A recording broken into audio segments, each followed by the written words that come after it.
기독교 대한 하나님의 성회가 제65차 정기총회를 개최했습니다.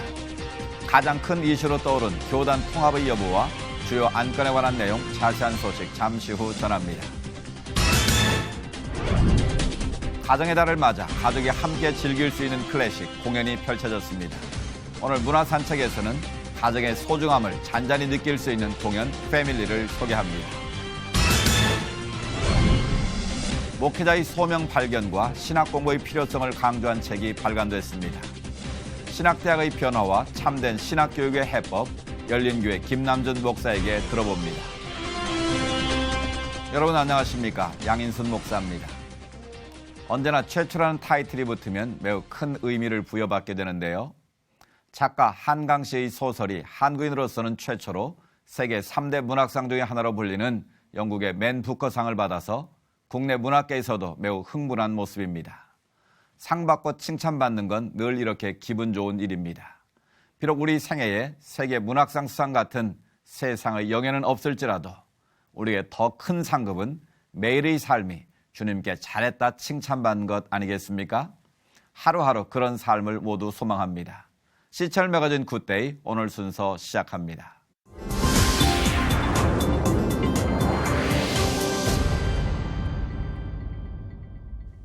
첫 순서로 교계 뉴스부터 전해드립니다. 기독교에 대한 하나님의 성회 여의도 순복음 교단이 정기 총회를 가졌습니다. 신천지와 동성애, 이슬람 등 한국교회에 강한 도전이 있는 현재 상황에서 총회는 성령을 통한 하나됨을 강조했습니다. 강현철 기자가 보도합니다. 기독교 대한 하나님의 성회 여의도 순복음 교단이 65차 정기 총회를 가졌습니다.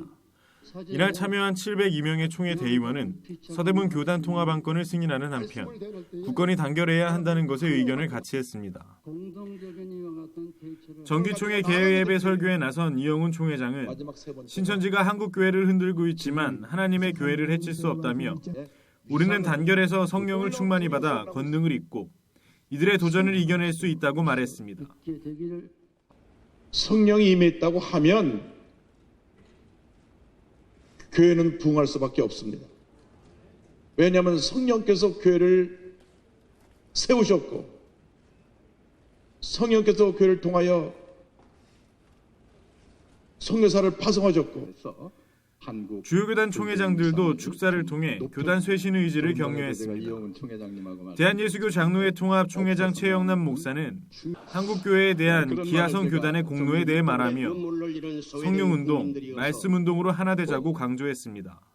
성령운동, 말씀운동 강하게 일으켜서 이 신천지나 이단들 그리고 동성애, 이슬람 퇴치하고 이제 건강한 교회로 회복해서 이 땅에 다시 한번 희망이 되게 하는 저와 여러분이 되기를 바랍니다. 총대는 그리스도와 제자들이 떡과 포도주를 나눠 먹은 것을 떠올리며 성찬식으로 결속을 다졌습니다. 또한 30년 동안 총회와 한국교회에 헌신한 목회자들에게 근속패를 증정했습니다. 이 밖에 135명 목사 고시 및 편목고시 합격자 인준과 총회 업무 보고 순서를 함께 가졌으며 총회 다음 날인 17일에는 체육대회를 통해 목회자 간 친목을 다졌습니다. C채널 뉴스 강현철입니다. 이어서 한 주간의 기독교 문화 소식 박여명 아나운서가 전해드립니다.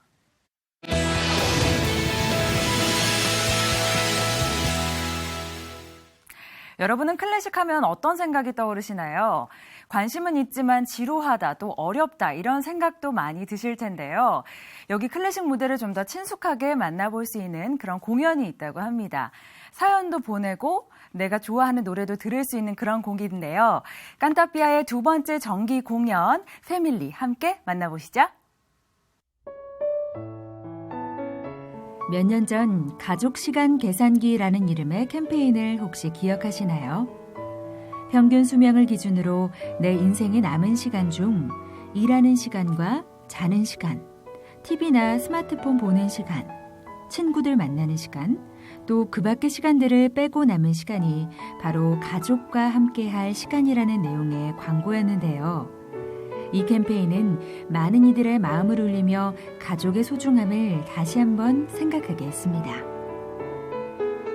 늘 곁에 있기에 때로는 뒤로 밀리는 이름, 당연하다고 생각하기에 잊고 지내는 이름 가족. 5월 가정의 달을 맞아 그 소중한 이름을 잔잔히 떠올릴 수 있는 무대가 열렸습니다. 봄 햇살이 따사로이 내리쬐던 5월의 어느 주말. 화려하지 않아 아름답고 또 거창하지 않아 조용히 귀 기울일 수 있는 봄내음 나는 공연을 찾았습니다. 깐타피아의 두 번째 이야기, 가족 콘서트 패밀리입니다. 5월 가정의 날을 맞이해서 그 패밀리라는 주제로 공연이 진행돼요. 그래서 패밀리, 영어로 패밀리의 첫 글자를 따서 Father and Mother, I love you라는 주제를 가지고 아빠에 관한 노래, 엄마에 관한 노래, 그리고 사랑에 관한 노래, 그리고 우리 아이들에 관한 노래로 기획해봤습니다.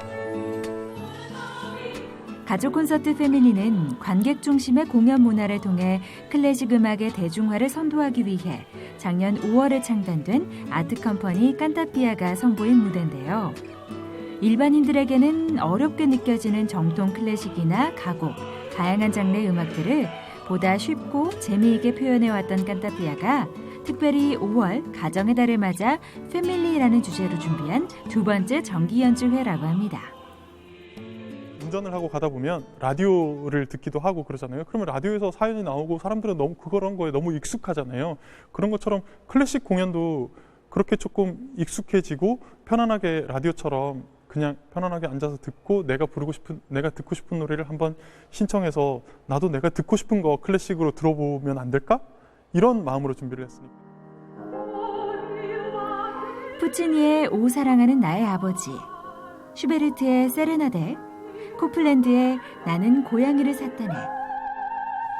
이날 공연에서는 아버지, 어머니, 자녀, 부부, 가족을 주제로 한 다양한 클래식 곡들을 때로는 웅장하게, 또 뭉클하게, 또 유쾌하게 만날 수 있었는데요. 다양한 곡들을 가족이라는 주제로 한자리에서 들을 수 있어 그간 어렵게 느껴졌던 클래식을 보다 친숙하게 접할 수 있는 기회가 됐습니다. 보내주신 많은 이야기들 중에 이어 2부에는 깐타피아가 관객들과 소통하기 위해 준비한 조금은 색다른 무대가 펼쳐졌는데요. 바로 라디오를 듣듯 관객들에게 사연과 신청곡을 받아 꾸며진 무대였습니다. 이날 공연에서는 총 4개의 사연과 그 사연에 얽힌 노래들을 만날 수 있었는데요. 작은 몸으로 힘든 질병을 견뎌내야 했던 사랑하는 딸에게 보내는 편지, 장애를 가진 자녀에게 보내는 편지, 치매를 앓고 계시는 어머니에게, 먼저 떠난 아버지에게, 또 언제나 사랑을 주시는 시아버지에게 보내는 편지 등 서로 대상과 이야기는 다르지만 가족이라는 이름으로 공감하고 마음을 나눌 수 있는 사연들이 아름다운 음악과 어우러지며 무대 위에 온기를 더했습니다. 엄마가 이제 치매를 앓고 계시는데 지금 한 3년째 되셨거든요. 근데 아까 엄마 노래 나오고 아빠 처음에 이제 사랑하는 아버지 이렇게 나오면서 엄마 노래 나올 때 마음이 되게 찡하고 엄마 생각이 많이 나더라고요. 이제 엄마는 나이가 많으시니까 예전에는 엄마를 뭐 사랑해 이렇게 표현을 잘 못했잖아요. 그래서 엄마한테 사랑한다고 말하고 싶은 마음이 이제 들더라고요. 보면서. 소프라노 김은경, 이미란, 연하현, 테너 민현기, 바리톤 임창한, 피아노 허정화, 문선영 등 성악가와 작곡가, 피아니스트로 구성된 깐타피아는 이번 가족 콘서트 패밀리 외에도 다양한 순회 공연과 정기 공연 등을 통해 대중들에게 다가가고자 노력을 하고 있는데요. 어렵고 지루하게만 느껴졌던 클래식 음악에 좀 더 친숙하게 다가갈 수 있는 무대를 만들기 위해 계속해서 고민하며 더 좋은 계획들을 세우고 있다고 합니다. 알면 알수록 더 재밌게 들리긴 할 거예요. 근데 뭐 바쁜 현대인들의 일상 중에 그거를 또 언제 내가 앉아서 공부를 하고 뭐 그걸 또 배워서 이렇게 뭐 공연장에 찾아오고 이렇기는 사실 쉽지는 않은 것 같아요. 그래서 저희 연주자들이 요즘은 더 많이 이렇게 어떻게 하면 대중들에게 더 가까이 다가갈 수 있을까? 어떻게 하면 대중들과 더 많이 소통할 수 있을까? 많이 고민하고 있는 부분이기도 해요. 그래서 저희 깐타피아도 많이 고민하는 중에 이런 방법을 한번 찾아봤고요. 다음에 만약에 이런 공연이 이제 오늘의 공연으로 인해서 더 관객들과 더 많이 소통할 수 있는 계기가 된다면 관객분들도 더 많이 오시고 더 클래식의 대중화가 이루어지지 않을까 생각합니다. 노래에는 진심을 담는 힘이 있습니다.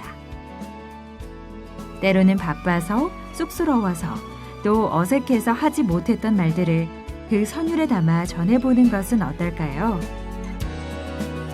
소중한 것들을 지키고 표현하고 살아갈 용기와 격려를 더해줄지도 모릅니다.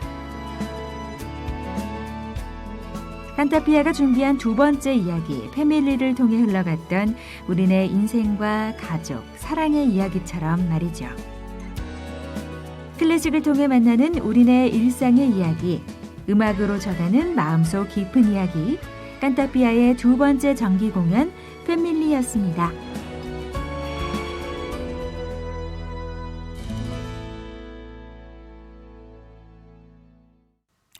세상 곳곳에 숨겨진 사랑의 이야기를 전하는 서울국제사랑영화제가 6일간의 대장정에 막을 내렸습니다. 또 창작뮤지컬 17세가 이 관객들의 호응을 입어서 앵콜 무대를 시작했다고 하는데요. 한 주간의 기독교 문학의 소식 정리해드릴게요. 서울국제사랑영화제가 총 6일에 걸친 대장정에 막을 내렸습니다.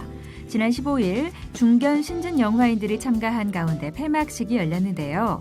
이날 이뤄진 국제 단편 경쟁과 서울국제사랑영화제 사전 제작 지원 부문 시상식에서는 더 시티 오브 리퓨지의 민소은 감독과 플라이의 이면정 감독이 각각 아가페상과 심사위원상을 수상했습니다.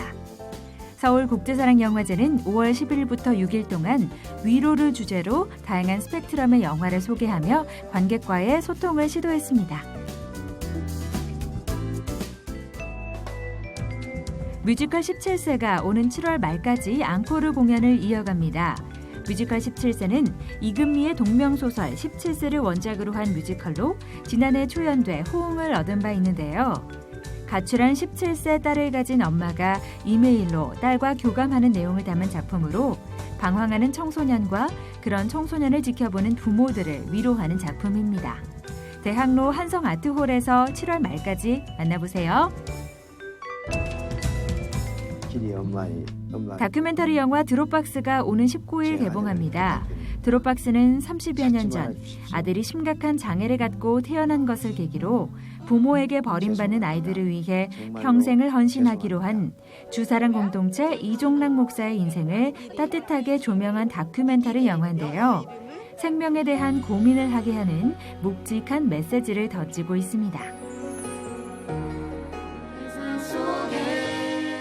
위기 청소년들에게 희망과 위로를 전하기 위해 지난해 처음 시작된 선물 프로젝트가 올해도 이어집니다. 양떼 커뮤니티와 작사가 마플라이가 함께하는 이 프로젝트는 가정과 학교 밖에 방치된 아이들에게 사랑의 메시지를 전하기 위해 음반을 제작하는 프로젝트인데요. 국내 유명 뮤지션들이 대거 재능 기부로 참여했다고 합니다. 현재 제작을 위한 크라우드 펀딩도 진행 중이라고 하니까요. 관심 있으신 분들은 참여해 보시는 것도 좋을 것 같습니다.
한국교회에서 시성과 신앙의 야성 모두를 가진 분을 꼽으라고 하면 이분을 떠올리는 분들이 많으실 겁니다.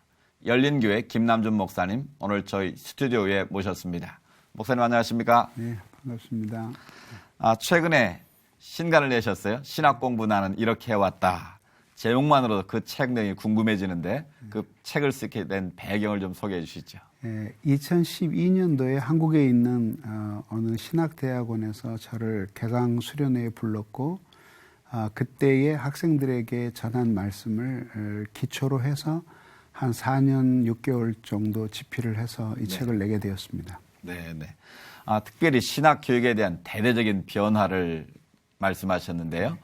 구체적인 그 말씀을 좀 듣고 싶습니다. 신학 교육이라는 것 자체가 오늘날은 그저 목사가 되기 위한 한 과정으로 가르쳐지고 있는 커리큘럼을 이해라고 이해하고 있는데요. 네. 사실은 전통적으로는 이 신학은 모든 사람이 하나님 앞에서 해야 되는 삶의 지혜로서의 공부입니다. 네. 그런 점에서 이제 신학 교육이 제대로 이루어지기 위해서는 보다 더 신학을 넓고 깊이 공부해야 한다고 생각을 합니다. 네. 그런 점에서 이제 이 책은 신학을 공부하는 그 소명이 어떻게 오고 네. 그다음에 신학을 공부하는 과정에서 경건과 학문이 어떻게 조화를 이루어야 될지 네. 그리고 구체적으로 한 그 신학 분야의 전문가로서 어떤 내용들을 구체적으로 탐구해야지만 적실성 있는 교회와 현실 사이의 설교자가 될 수 있는지 네. 이런 문제를 다루고 있고 신학 교육도 이런 방향에서 재편돼야 된다고 생각을 합니다. 소명에 대해서 많이 강조를 하고 계신 것 같은데요. 네. 그 소명에 대해서 좀 구체적으로 말씀해 주시죠. 이 세상에 사는 사람들이 각자 하나님이 주신 소명을 따라 태어났고 또 구원받았고 살고 있다고 생각됩니다. 네. 그렇지만 이제 좁은 의미에서 보면 복음 사역자 혹은 목회자, 선교사로 부름을 받은 소명이라고 하는 것은 그들에게 복음을 전해서 그들의 인생의 모든 고통의 문제를 궁극적으로 해결해 주기 위한 대안으로서 복음을 하나님이 지정하셨다는 확신 속에서 그것을 행하여야 한다고 생각합니다. 그런 점에서 네. 목회자의 소명의 체험이 모든 다른 평신도와는 전혀 다른 것이라고 말할 수 없지만 네. 보다 심오한 깊이를 요구한다고 말할 수 있고 그 소명의 핵심이 그리스도의 십자가와 부활이라는 사실을 이 책에서 개진하였습니다. 네, 네. 또 책에 보면 현재 신학 교육이 뭔가 좀 문제가 있다. 또 그거에 대한 대안을 제시한 것 같은데 바른 신학 교육이 뭔지 좀 말씀해 주시죠.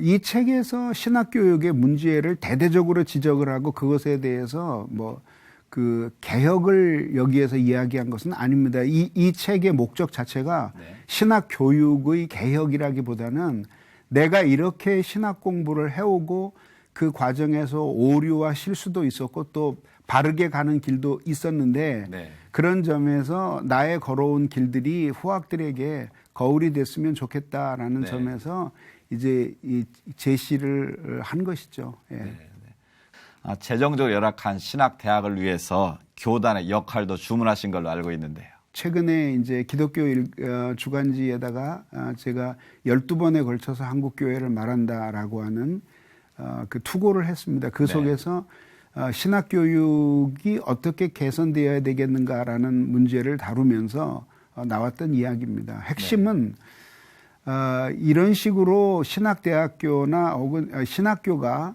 학생들의 등록금을 의존해서 공부를 하게 하는 구조가 되어서는 안 된다라고 봅니다. 그래서 네.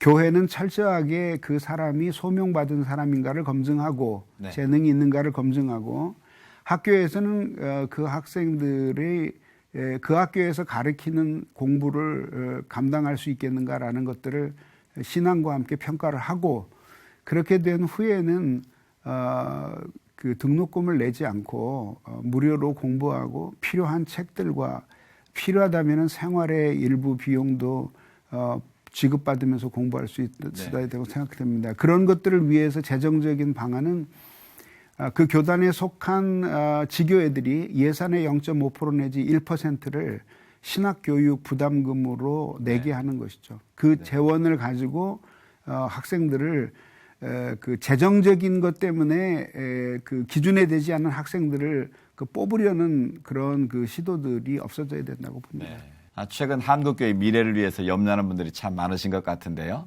참 신학 교육의 답 어디서 어떻게 찾아야 할까요? 진정한 신학 교육은 도제 교육입니다. 네, 그래서 도제 예수님이 제자들을 가르쳤던 것처럼 그렇게 함께 있고 생활하고 또 가르침의 본보기를 보고 교제하고 그들에게 기대하는 삶을 먼저 살아가고 있는 스승을 만나게 해주고 이렇게 함으로써 신학교육이 이루어질 수 있는 것이지 지식의 전달만으로 이루어지는 것이 아니라고 봅니다. 그래서 이제 제가 제안한 것이 신학교 캠퍼스 안에 교수님들의 그 주택을 짓고 네. 학생들 인원을 줄이고 교수의 수는 늘리고 그래서 그 학생들이 교수님과 함께 먹고 마시고 함께 생활할 수 있는 구조를 만들어주고 그 속에서 그리스도의 가르침이 삶으로서 사람들에게 전달될 수 있도록 그렇게 포괄적인 교육을 시켜야 된다고 생각합니다. 네. 특별히 이번에 김남준 서가라는 애플리케이션을 만드셨다고요. 네. 5월 말경에 출시가 되는데 그 생명의 말씀사에서 이제 제가 책을 내고 함께 사역한 지 17년째 접어드는데요. 그래서 이 신학 공부 나는 이렇게 했다라는 책이 나온 것을 기념으로 해서 2가지 사업을 했는데요. 그 중에 하나가 그 어플리케이션입니다. 그래서 그 속에는 이제 어플리케이션으로 들어오면 제가 가지고 있는 사상이나 생각이 무엇인지 그리고 어떤 그 방식으로 책을 쓰고 또 그 어떤 생각으로 하나님의 말씀을 전하고 있는지를 독자들과 소통할 수 있도록 그런 그 애플리케이션을 만들었고요. 2번째 사업은 이번 11월에 이제 이 책을 읽고 독후감을 낸 사람들을 모두 추첨해서 그 중에 한 10분을 추첨해서 저와 함께 유럽 그 종교개혁 여행을 시켜주기로 그렇게 출판사에서 사업을 했습니다. 기쁘게 생각합니다. 네. 하나님을 향해 나아가는 여정인 우리들의 인생에서 꼭 들어야 할 말씀들을 오늘 들은 것 같습니다. 목사님 귀한 말씀 감사합니다. 네, 대단히 감사합니다.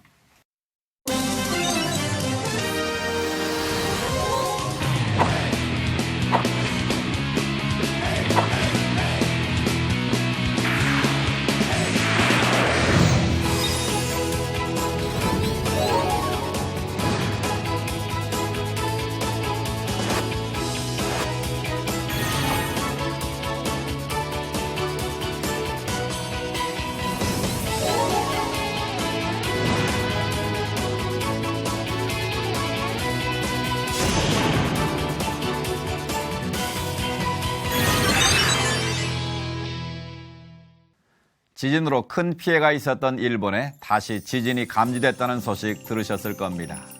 도쿄 근처 수도권 지역에서 지진이 감지되기는 처음이라고 하는데요.